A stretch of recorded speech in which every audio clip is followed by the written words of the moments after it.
Eh ben, nous voici de retour sur le plateau de Win-Win pour deep diver à deux tendances dont j'ai parlé. La première qui concerne l'avènement du virtuel. Et pour celle-ci, je reçois Charles Kramer, qui est CEO de The Blockchain XDev. Bonjour Charles, merci Bonjour, beaucoup. Merci beaucoup d'être avec nous et d'avoir répondu favorablement à notre invitation. Très avec rapidement, plaisir. bon, j'ai un petit peu introduit le sujet. Est-ce que déjà tu peux te présenter The Blockchain Group, The Blockchain XDev, puis après on va échanger à bâton rompu tous les deux. Bien sûr. Alors bonjour à tous, merci de m'avoir invité. Donc The Blockchain Group, c'est une société cotée, première société cotée à Paris sur Euronext Growth qui s'investit autour de la technologie blockchain. Donc au sein de Blockchain Group, moi je dirige The Blockchain XDev, qui est la file qui traite de tout ce qui est technologie blockchain au sein de The Blockchain Group.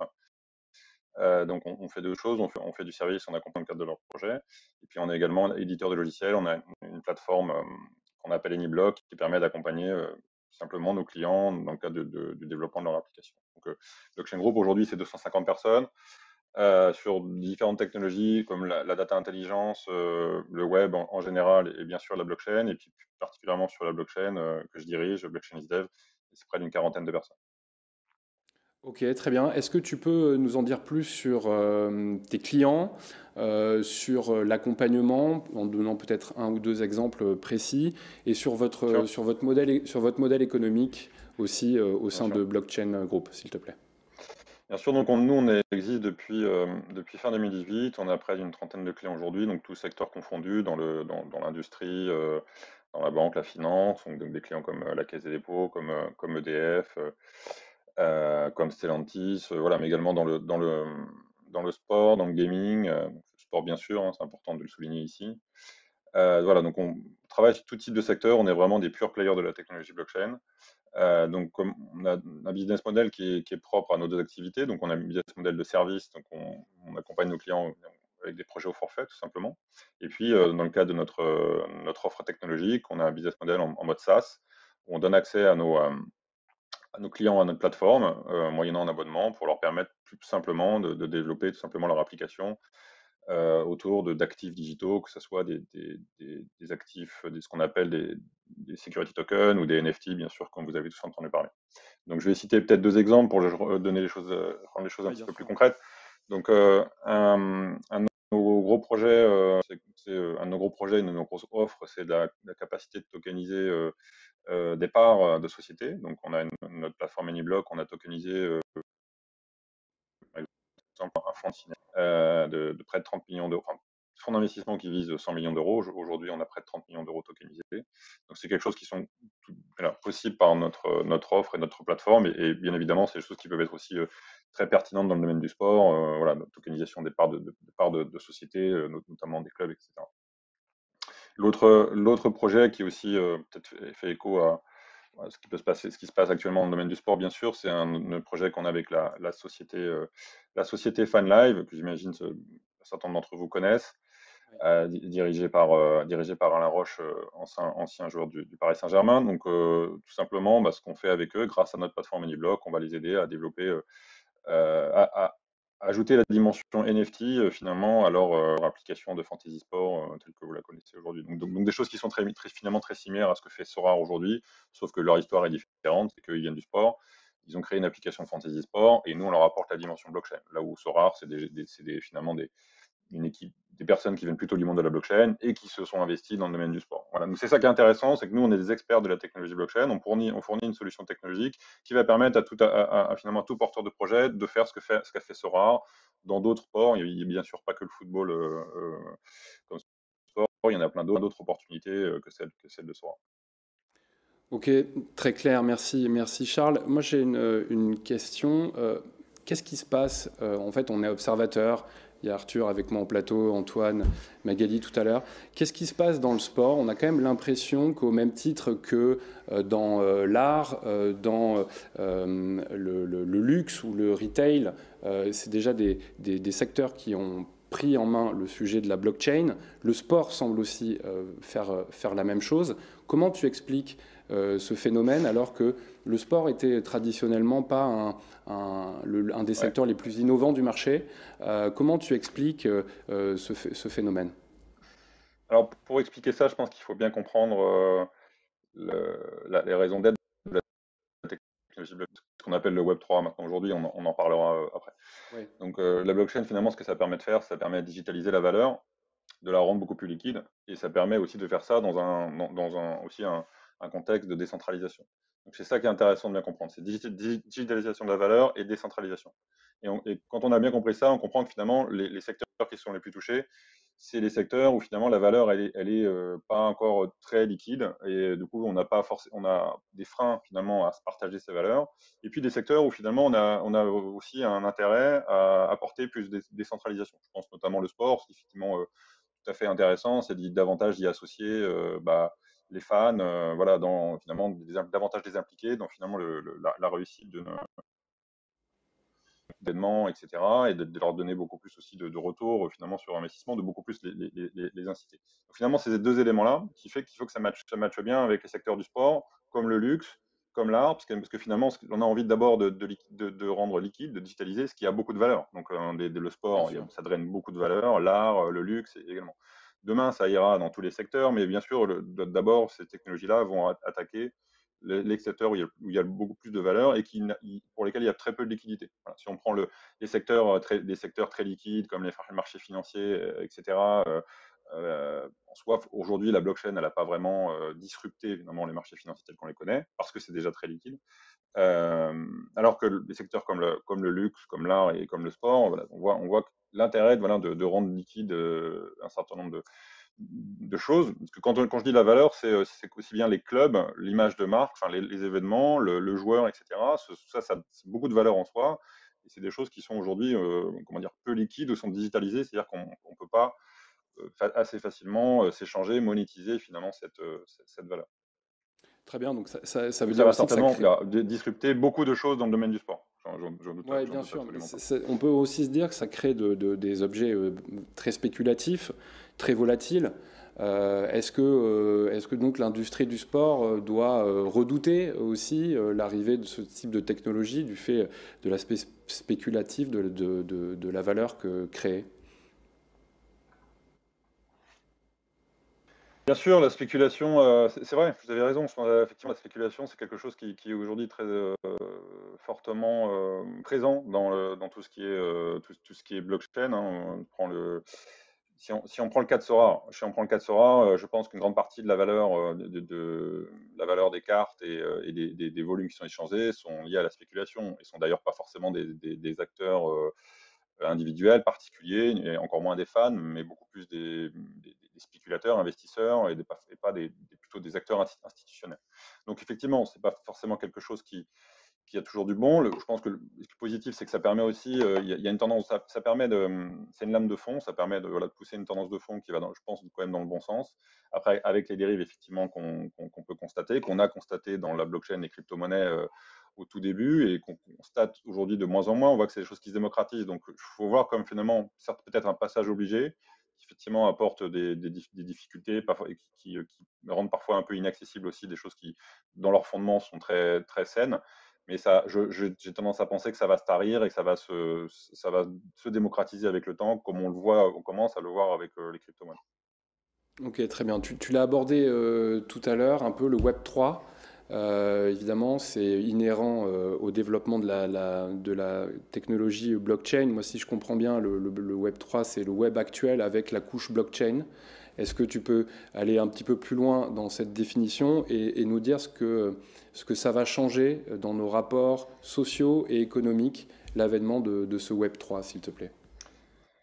Ouais, donc je vais dire effectivement le dire autrement. Donc vous avez certainement aussi vu pas mal de définitions sur Web3 versus Web2, etc. Je vais le faire Oui. encore une fois de manière le plus simple possible. Le Web2, c'est le partage d'informations.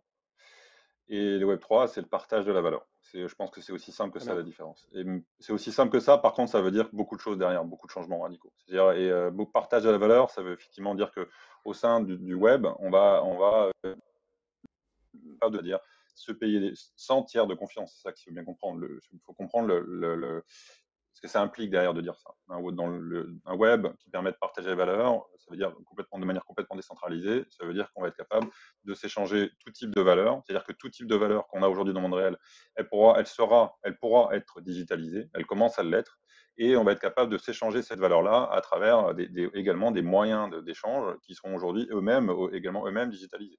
Et on va aussi avoir nous-mêmes notre propre identité et notre propre façon d'accéder aux moyens de paiement digitalisés. C'est pour ça qu'on voit beaucoup de choses émerger, comme l'identité décentralisée, comme les wallets, comme les crypto-monnaies, comme les NFT. Tout ça, finalement, ce sont des Legos qui permettent de composer le Web3, qui a pour but, finalement, de partager la valeur. Et c'est ça qu'il faut bien comprendre. Voilà. Et c'est un changement radical c'est un changement déjà radical sur un certain nombre de secteurs, et ça sera un changement radical sur tous les secteurs. Et le simple fait de dire Web3 à la place de dire blockchain, ça veut simplement dire, et c'est ça qui est important de bien comprendre, que ça se démocratise. Avant, on disait blockchain, c'est une technologie, on ne sait pas vraiment à quoi ça sert, hyper compliqué à expliquer, voilà, personne n'y comprend rien. Le Web3, tout de suite, c'est démocratisé. On parle de web. Le web, tout le monde sait ce que c'est, tout le monde à quoi ça sert, tout le monde sait à quoi ça sert. Et ça montre finalement aujourd'hui que tout le monde est tellement prêt, les technologies sont là, le marché est prêt pour adopter le Web3 et développer, et que les entrepreneurs s'approprient ça et développent des nouvelles, des nouveaux business, des nouvelles applications, comme on le voit de plus en plus avec Sora, mais avec beaucoup d'autres. Très bien, ça me semble très clair. J'espère que c'est le cas aussi pour tous ceux qui nous écoutent. D'ailleurs, n'hésitez pas à poser des questions sur le chat qu'on pourra faire passer à Charles. J'aimerais, pour qu'on puisse créer par la suite une discussion entre Charles et Arthur, qu'on passe à Arthur, qui est avec nous aujourd'hui en plateau, qui va nous parler de cette tendance des athlètes ambassadeurs investisseurs. Bonjour Arthur, merci beaucoup d'être là, ça me fait plaisir de te voir. Salut Pierre-Marie, merci de m'accueillir. Et est-ce que tu peux déjà te présenter, nous présenter Athletico Ventures, et puis après on rentrera un petit peu dans le fond de la tendance, s'il te plaît. Oui, évidemment. Arthur Bernard, 37 ans, 2 enfants. J'ai vécu assez longtemps à Londres et je viens de me réinstaller à Paris. Ok. Et fondateur d'Athletico Ventures depuis mi-2020. Et ce qu'on fait, c'est vraiment très simple. On aide des athlètes de haut niveau à investir dans des startups. Et c'est un peu la synthèse de tout ce que j'ai fait par le passé. Je suis passé dans un fonds d'investissement, dans une startup, j'en ai co-créé une. J'ai longtemps travaillé dans l'industrie du sport chez Lagardère Sport. Et voilà, la synthèse de tout ça, c'est le lancement d'Athletico Ventures pour aider les athlètes à comprendre l'écosystème tech et savoir où investir pour ceux qui ont envie d'investir dans des startups. Qu'est-ce qui t'a poussé à te lancer? Les grandes, c'est des tendances, des observations, des idées, une envie Beaucoup d'observations. En fait, ce qu'il faut voir, c'est que les athlètes, ils ont un unfair advantage pour investir dans des startups. Ils ont la combinaison de leur notoriété, de leur réseau privé, qui leur donne des accès que toi et moi, on n'a pas pour investir dans des startups. Mais il faut savoir utiliser ces accès et créer les opportunités. Et c'est vraiment ce qu'on essaye de faire avec Athletico Ventures. Et ça, je ne l'invente pas, c'est juste une observation du marché US qui, comme souvent, a quelques années d'avance. Précurseur, bien sûr. Et du coup, ça fait une grosse vingtaine d'années que des athlètes, et d'ailleurs pas que des athlètes, des célébrités au sens large, donc des musiciens, des acteurs, mais beaucoup d'athlètes aux US investissent dans des startups. Le premier exemple un peu emblématique, c'est Shaquille O'Neal qui investit dans Google et qui a probablement plus gagné d'argent via cet investissement que toute sa carrière. Oui. Ça s'est accéléré il y a une dizaine d'années, d'abord par la NBA, donc le basket, avec des Kobe Bryant, des LeBron James, André Iguodala. Et puis ça s'est étendu progressivement à plein d'autres sports. Serena Williams dans le tennis, beaucoup de joueurs de NFL aujourd'hui. Avec des dynamiques différentes, certains qui le font tout seuls, certains qui le font en collectif. Voilà, donc c'est cette observation-là qui date il y a 5-6 ans maintenant, parce que chez Lagardère Sport, on avait ce métier d'agent de joueurs de tennis, golf. Ce qui t'a ouvert les yeux. Qui était basé aux US, donc je regardais ce métier-là et voir comment on pouvait l'enrichir, le développer. Et sauf qu'à l'époque, à mon sens, le marché européen n'était pas prêt, à la fois côté athlète, et aussi côté écosystème tech. L'écosystème tech s'est beaucoup développé ces dernières années. Je pense qu'il y a c'est plus facilement acceptable aujourd'hui de faire rentrer des athlètes dans des tours de table que ça ne l'était il y a 4-5 ans. D'accord. Basé sur ces idées-là, aujourd'hui, comment tu es organisé chez Athletico Ventures? Est-ce que tu as des partenaires? J'imagine que tu fais beaucoup de sourcing et que tu as besoin d'être accompagné aussi sur cette partie-là. Sur d'autres, j'imagine aussi pour entrer en contact avec les athlètes. Quel est à nouveau ton modèle économique? Est-ce qu'il y a des concurrents? Fais-nous un petit panorama un petit peu de ton secteur naissant là. Pour faire simple, moi, il y a deux côtés de la pièce de ce que je fais. Il y a d'un côté les athlètes, trouver des athlètes qui ont la volonté d'investir, Okay. et de l'autre, trouver des opportunités d'investissement. Très bien. Aujourd'hui, moi, je fais les deux. On va dire, je passe un peu plus de temps sur le sourcing des opportunités parce que c'est la clé, en fait. Il faut avoir les bonnes opportunités pour créer les opportunités avec les athlètes. Donc, je passe plus de temps là-dessus. Je me suis entouré d'advisors, un qui vient du monde des athlètes, qui s'appelle Gawain Davis, qui est un des agents d'Andy Murray, donc qui m'aide évidemment à sourcer des athlètes, mais aussi à mettre dans les pompes dans la tête quand je regarde un dossier. Parce que j'ai toujours deux problématiques. Moi, il faut que je trouve des bonnes opportunités, mais des opportunités qui vont intéresser des athlètes. Bien sûr. Gawain m'aide là-dessus. Et j'ai un autre advisor qui s'appelle Christophe Chausson, qui est un des pères fondateurs de la levée de fonds en France, qui lui-même est un très gros investisseur, un des plus gros business angels français, et qui va m'aider sur le sourcing, sur l'analyse des dossiers.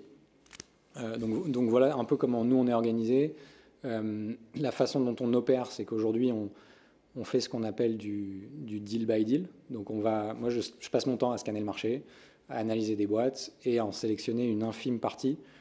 Honnêtement, c'est 1 ou 2%. Qu'on présente aux athlètes comme opportunité d'investissement en essayant de faire du sur-mesure, c'est-à-dire qu'on développe tous les jours un réseau d'athlètes, mais une opportunité donnée, on la pousse pas à tous les athlètes du réseau. On va chercher ceux qu'on pense être pertinents pour ce sujet-là, à la fois parce qu'on connaît leurs envies, on connaît leur capacité d'investissement, on connaît leur profil de risque, et on pense que c'est des mecs qui vont apporter de la valeur aux boîtes dans lesquelles on souhaite les faire investir. D'accord, il y a de la valeur monétaire, mais il y a aussi une valeur d'image, je crois aussi, c'est quelque chose sur lequel tu es très attentif. Ouais, alors c'est pas que l'image, on parle bien d'investissement, et je fais pas des deals d'endorsement ou de sponsoring. Ça peut arriver dans la discussion, c'est souvent un complément à ce qu'on fait, mais c'est pas le cœur de ce qu'on fait. Et la valeur des athlètes, elle peut être évidemment l'image, parce que c'est intéressant d'être en une des échos quand on fait une levée de fonds avec un athlète, ça c'est génial. Mais l'athlète qui passe dans les bureaux, ça a beaucoup de valeur pour la marque employeur. Et ça, c'est un retour hyper fréquent des entrepreneurs que je n'avais pas forcément anticipé. Quand vous êtes une boîte un peu plus avec une dimension B2B de votre business, commencez un meeting commercial en parlant de vos investisseurs, et dedans, il y a un athlète. Ça détend l'atmosphère et ça fait la différence. Donc voilà, il y a plein de leviers. Moi, je regarde l'investissement comme le début d'une relation. Et ensuite, c'est l'athlète, l'entrepreneur et moi qui essayons de construire quelque chose ensemble pour faire en sorte que l'athlète apporte de la valeur, parce qu'on est dans un monde, si je regarde le côté tech et levée de fonds, on est dans un monde aujourd'hui où réussir à investir sur les meilleures boîtes, c'est pas si facile en fait. Il faut expliquer pourquoi tu es le meilleur investisseur pour cette boîte-là. Il se trouve que les athlètes ont pas mal d'arguments, le fameux unfair advantage dont je parlais tout à l'heure. Oui, tout à fait. Est-ce que, qui dit secteur naissant, dit concurrence ou pas concurrence aujourd'hui Concurrence beaucoup aux US, et c'est pour ça que je me suis lancé aux US. C'est plutôt une source d'inspiration pour moi. Très bien. En Europe, il y avait quelques initiatives quand j'ai lancé en 2020 qui étaient plutôt tournées autour d'un athlète donné. Donc on parle d'un Nico Rosberg qui est à la pointe de ça, bien sûr. Un Rory McIlroy qui a développé son propre fonds d'investissement. Il y a peu de structuration au-delà de ces quelques exemples-là. Donc c'est à la fois génial parce que tu es le premier sur le marché, mais aussi c'est un peu... Enfin voilà, ça demande beaucoup de travail d'évangélisation, d'explication. Là, depuis 9 mois, je vois arriver quelques acteurs qui ne sont pas forcément concurrents parce qu'on a chacun notre positionnement, mais au moins on est plusieurs à pousser dans la même direction et à essayer d'évangéliser le marché, ce qui est plutôt rassurant parce que les quelques premiers mois où tu es tout seul, tu te poses toujours la question du timing, est-ce que c'est le bon moment? Et est-ce qu'il y a des agents, des avocats qui commencent aussi à regarder un peu ce que tu fais, avec lesquels peut-être tu travailles, ou est-ce que ça devient des concurrents potentiels pour demain? Il y en a qui se prétendent pouvoir faire de l'investissement. C'est quand même à chaque fois des métiers différents, hein. Il y a le métier d'agent, il y a le métier d'avocat, il y a le métier de gestionnaire de patrimoine. Toi, tu apportes autre chose. Comment tu vois cet écosystème un peu franco-français où il y a beaucoup de gens qui gravitent autour des athlètes de haut niveau? C'est une bonne question. Moi, je travaille avec... Tu posais la question des partenaires tout à l'heure. Ouais. Je travaille avec tous ces gens-là et je vais revenir sur cette question-là. De l'autre côté, mes partenaires sont aussi les fonds d'investissement parce que j'ai pas la vocation à être le premier investisseur, j'ai pas la vocation à être le plus gros investisseur. J'ai la vocation à co-investir avec ceux que je considère être les meilleurs. D'accord. Donc moi, je passe beaucoup de temps avec tous les fonds d'investissement de Paris, de Londres, de Berlin, pour discuter de leur deal flow et voir où est-ce qu'on pourrait apporter de la valeur sur certaines de leurs boîtes. Je reviens sur ta question sur les gens avec qui on travaille dans l'écosystème du sport. Tous, en fait, parce que chaque athlète a son propre setup, avec des nuances entre les pays. C'est souvent au sein de grosses structures, en Allemagne par exemple, c'est souvent des structures beaucoup plus petites en France. Donc on navigue avec tous ces acteurs-là. Moi, ma conviction, et je pense que c'est la perception du marché pour l'instant, c'est que je suis sur une niche qui prend du temps, qui demande beaucoup d'expertise, et du coup c'est très compliqué pour eux de le faire.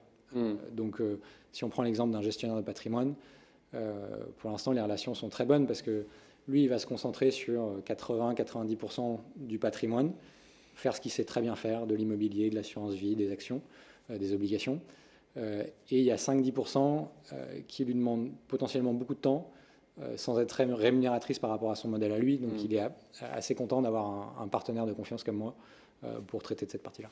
Ok, je pense que le panorama est bien posé. Est-ce qu'on peut rentrer dans les exemples? Est-ce que tu as le deal dont tu es le plus fier ou le plus récent sur lequel que tu aimerais partager avec nous? Parce que voilà, tu t'es installé depuis 18 mois. Je sais que tu as conclu quelques deals. Est-ce que tu peux nous en dire un peu plus pour donner un peu une illustration à ceux qui nous écoutent ce matin? Ouais, carrément. Je vais donner quelques chiffres. Donc on a commencé à investir en 2021, donc on a un an de recul d'investissement. On a fait 7 investissements dans 6 boîtes différentes avec 11 athlètes. Okay. Donc ça, c'est ce qu'on a fait l'année dernière. Le deal dont je suis le plus fier, c'est difficile parce qu'il y a le premier qui est With The New. Il y a une grosse fierté de faire un premier deal. With The New, rappelle-nous. C'est une place de marché de sneakers, donc basket de collection, où on fait rentrer un athlète NBA, ce qui est hyper pertinent pour un sujet comme ça. Donc c'est le premier, on en est hyper fier. Il y a Sorar qui est la pépite de la tech française. On est évidemment très content de faire partie de l'aventure et là où ça prouve notre modèle, c'est que c'était une des boîtes dans lesquelles c'était le plus difficile de rentrer et on a réussi à rentrer de par notre positionnement. Parce que tu les suis aussi depuis longtemps. Ouais, tu les suivais avant Athletic Ventures, je sais. Oui, exactement. Mais donc voilà, être capable de rentrer dans ces boîtes un peu pépites de l'écosystème, c'est canon. Rentrer dans une boîte comme Oura aux États-Unis, qui fait une levée de 100 millions de dollars en étant un petit Frenchie basé à Londres et faire entrer des très grands athlètes français dans la boîte, on en est très content. Et peut-être le dernier exemple qui rejoindra des discussions d'après, mais qui est un endroit où j'essaie de mettre l'accent, c'est d'aligner le plus possible les investissements avec les centres d'intérêt des athlètes. On a fait rentrer un joueur qui s'appelle Kieran Gibbs, qui est un ancien joueur d'Arsenal et qui joue à Miami aujourd'hui, dans une boîte qui s'appelle All Plants en Angleterre, qui fait des plats préparés végétariens. Okay. Et en fait, on est dans la food tech, quoi. Ouais. Sur un play de distribution. C'est pas de la grosse techno, c'est plus distribution. Et en fait, c'est un athlète avec lequel on discutait depuis un certain temps. Il avait montré son intérêt pour tout ce qui est plant-based, donc flexitarien. Et voilà. Et il a assez rapidement décidé d'investir parce que ça correspondait exactement à sa thèse et c'était une bonne opportunité. On verra ce que ça va devenir, mais c'était une bonne opportunité. Et à peine quelques jours après l'investissement, et lui et l'entrepreneur me renvoyaient des messages en disant on est trop content de travailler ensemble, il y a un super alignement de valeurs. Super. Donc voilà, ça on est assez fiers de ça. Très bien, tu en parlais un petit peu tout à l'heure, ce qui intéresse les athlètes, c'est l'impact, c'est la technologie aussi, c'est souvent des jeunes gens hommes ou femmes extrêmement connectés. Donc ça aussi, ça les intéresse. Est-ce qu'il y a des secteurs qui les intéressent encore plus particulièrement que ceux-ci ou qui t'ont un peu surpris aussi dans leur centre d'intérêt? Euh, alors, des surprises, c'est l'exposition blockchain de certains. D'accord. Crypto et blockchain. Certains sont Vraiment dedans? bien plongés là-dedans. D'accord. Sinon, pour revenir sur ta question, nous, on essaye de se focaliser sur des secteurs qui, on le pense, vont intéresser les athlètes et où ils peuvent apporter de la valeur. C'est vraiment, il y a toujours ces deux points-là. Et du coup, aujourd'hui, ça se résume dans 3 grandes verticales. Tout ce qui est consumer, fintech, foodtech, food and drinks, mode, lifestyle, entertainment. Voilà. Est-ce qu'en tant que jeune homme majoritairement, quelquefois des femmes, entre 20 et 35 ans, est-ce qu'ils se projettent en tant que consommateur du produit, de la solution? Donc consumer, impact. Dedans, on va mettre l'éducation, la santé, le futur de l'alimentation, l'écologie évidemment. Et là, c'est comment aligner leurs investissements avec des prises de parole qu'ils peuvent déjà avoir par ailleurs. Parce qu'on pourra en reparler, mais les athlètes prennent de plus en plus la parole sur des sujets sociétaux. Bien sûr. Et là, on a vraiment un alignement de valeurs qui est hyper intéressant pour tout le monde. Il n'y a rien de plus fort finalement que d'investir son propre argent dans des causes dans lesquelles on croit. Ouais, exactement. Et la dernière verticale, c'est sport et médias, qui ils connaissent bien, ils vivent à l'intersection de ces 2 industries, ils connaissent bien. Leurs réseaux ont pas mal de valeur pour les boîtes dans lesquelles ils investissent, donc on regarde aussi. Très bien. Est-ce que Charles est encore avec nous, connecté? Je sais qu'il avait... Ouais, il est toujours là. Je voulais... Charles, je pense que tu as écouté ce que nous a dit Arthur. Arthur, est-ce que tu as une question à poser à Charles? Vous avez des synergies d'intérêt, en tout cas. Est-ce que tu as une question à lui poser? Je renverrai la même question à Charles pour Arthur ensuite. Salut Charles. Ouais, j'ai effectivement une question pour toi. C'est aujourd'hui, tous les athlètes sont approchés par des projets NFT. Et il y a 2 grandes catégories. Il y a des projets qui donnent l'impression d'être relativement court-termistes et d'autres qui donnent l'impression d'être plus long-termistes, genre Sorare. Est-ce que tu arrives à expliquer la nuance entre les deux et comment tu regardes ces sujets-là? Alors, on est effectivement, nous, on est pas mal. Alors on a la chance, comme je disais, d'avoir aussi un gros client dans le sport, FanLive, qui fait des choses assez similaires à Scora. On a aussi d'autres clients à venir et on est pas mal de sollicitations. Donc, effectivement, on voit des projets qui sont qui ont beaucoup de sens, qui, de la même manière que Sora, a bien évidemment du sens. Des projets qui sont peut-être un petit peu plus parfois, effectivement, des projets où ils veulent faire de l'impact voilà, à très court terme. On voit effectivement un peu de tout.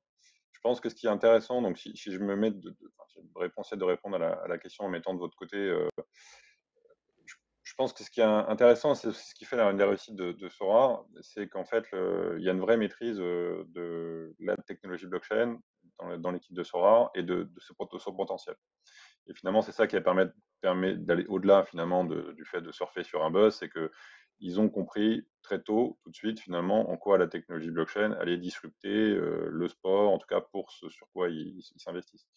Et je pense que c'est ça qui est important de bien cerner chez ceux qui portent de projets, c'est ceux qui comprennent ça, qui ont compris ça, et une fois qu'on a compris ça, on a compris qu'on ne peut pas le faire tout seul. On peut pas simplement prendre un développeur, on ne peut pas simplement aller prendre une solution classique pour faire un projet. C'est vraiment un projet qui nécessite un vrai investissement et un vrai accompagnement sur tout ce qui est technologie blockchain. Et c'est une des forces de Sora, en fait. C'est qu'à la base, ce sont des experts de la blockchain.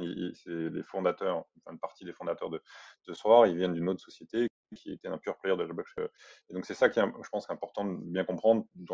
Si on essaie de vraiment cataloguer les différents porteurs de projets et si je me mets à ta place pour cerner finalement aussi la pertinence, la crédibilité des projets, c'est finalement la vision, est-ce qu'elle est nourrie par une vraie compréhension de la technologie blockchain et son potentiel, et est-ce qu'ils ont finalement aussi conscience que voilà, ça va nécessiter aussi une vraie expertise technique. Et nous, c'est précisément la raison pour laquelle on a développé une solution, nous, qui permet justement à ces porteurs de projets-là de plus simplement faire le projet sans se soucier évidemment d'avoir les compétences blockchain.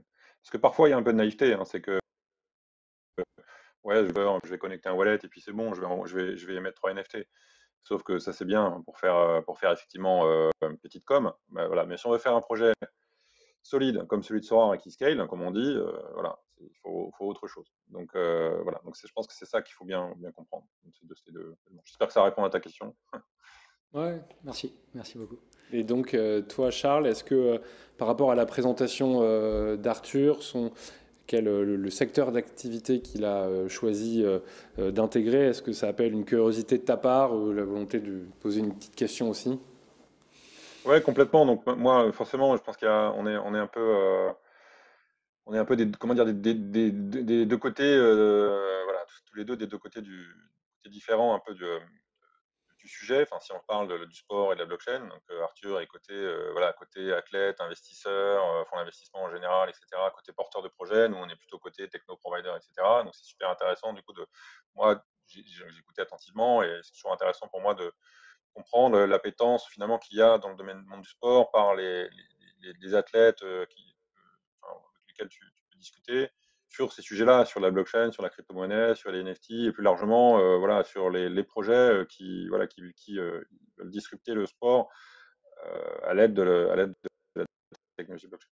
Donc je ne sais pas si tu peux, voilà, si tu peux peut-être comment dire, détailler un petit peu là, ce que toi tu vois voilà, de cette appétence-là du marché ou des athlètes de ton réseau sur ces sujets-là, quoi. Ouais, bah, bien sûr. Il y a je pense qu'il y a une curiosité de la part d'un certain nombre. Certains sont pas mal investis en crypto par rapport à monsieur et madame tout le monde. Je pense qu'ils sont montés très vite en compétence sur le sujet parce qu'ils ont été très sollicités. Et c'était un peu le sens de ma question tout à l'heure. Je pense que quasiment tous les jours, les athlètes sont approchés par un projet blockchain, un projet NFT pour faire partie de l'aventure. Et ce qui est très difficile, et c'était le sens de ma question, c'est de distinguer le projet qui s'inscrit dans une logique de long terme du projet qui va avoir un impact très court terme, mais dont l'impact long terme et la création de valeur long terme est plus incertain. Et pour l'instant, nous, on a eu la chance d'investir dans Sora. On a regardé beaucoup d'autres projets, on n'en a pas fait d'autres parce qu'on n'a pas vu, on n'a pas toujours vu cette dimension. Vous n'avez pas vu l'histoire qui était en train de s'écrire, quoi, bien sûr. Donc voilà, en revanche, c'est un domaine fascinant. On continue à regarder des projets et à creuser. On espère vraiment en faire d'autres parce qu'il y a un vrai intérêt de la part des athlètes. Mais voilà, on est très attentif et on se précipite pas. Ok. On a dit quand même pas mal de choses, je pense, depuis une bonne trentaine de minutes grâce à nos deux invités.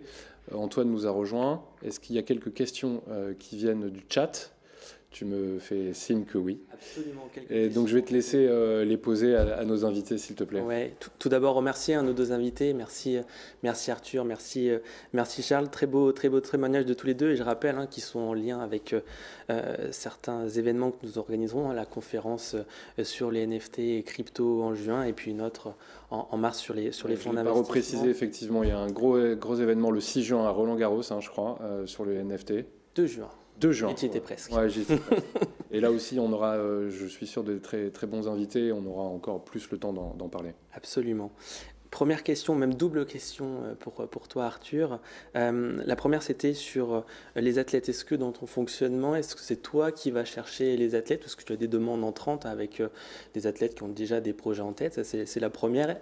Et la deuxième, sur le fléchage des investissements, est-ce que tu regardes tout type de secteur ou est-ce que tu regardes aussi sur les startups de la Sportech? Voilà, c'est double question. Alors sur la première question, aujourd'hui on est encore dans une démarche très proactive, c'est-à-dire qu'on est nouveau dans l'écosystème, nous et même de manière générale, il y a peu d'acteurs en Europe, donc ils viennent pas naturellement frapper à la porte. En revanche, ce qu'on voit, c'est qu'ils reviennent vers nous avec leur propre deal flow. une fois qu'on a créé la relation et une fois qu'on a soit fait un deal avec eux ou en tout cas regardé des deals avec eux. Donc moi, l'essentiel de ce que je fais, c'est très proactif. C'est-à-dire que je vais analyser des boîtes, sélectionner une infime partie et la présenter aux athlètes avec lesquels on discute. De plus en plus, ils reviennent vers nous avec leur propre deal flow parce qu'encore une fois, ils sont très sollicités et ils nous demandent de regarder les dossiers qu'ils reçoivent. Ok. Et sur donc, le fléchage des investissements, est-ce que tu regardes tout type de secteur? Aujourd'hui, je crois qu'on a abordé le point en fin de discussion, mais on regarde consumer, impact et sport et médias, parce que c'est là où on voit le plus de valeur pour les athlètes et pour les entrepreneurs. Après, on ne s'interdit pas du tout de regarder d'autres sujets, mais voilà, on est encore dans une phase d'éducation, et du coup, on va pas regarder un SaaS B2B hyper complexe parce qu'on sait très bien que ça ne sera pas pertinent aujourd'hui. Okay. Merci Arthur. Une autre question qui est revenue par rapport à la tendance sur les fonds d'investissement dans le sport, Pierre-Marie. Une question qui nous était posée, n'y a-t-il pas un risque en termes de gouvernance avec l'implication de fonds dans le sport? Je ne sais pas si je suis la meilleure personne pour y répondre, mais en tout cas, ce qu'on voit et les observateurs disent qu'effectivement, il faudra être extrêmement précautionneux sur la manière dont les fonds d'investissement vont prendre le pouvoir à l'intérieur de la gouvernance des organisations sportives. L'idée, dans un premier temps, c'est qu'ils aient la main sur la valorisation du produit pour valoriser leur investissement d'une certaine manière.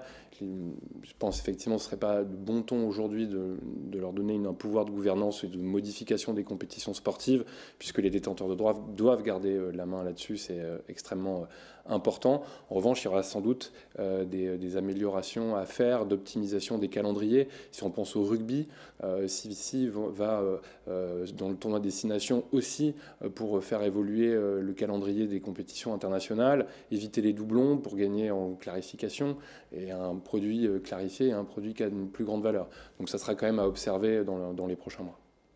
Merci Pierre-Marie.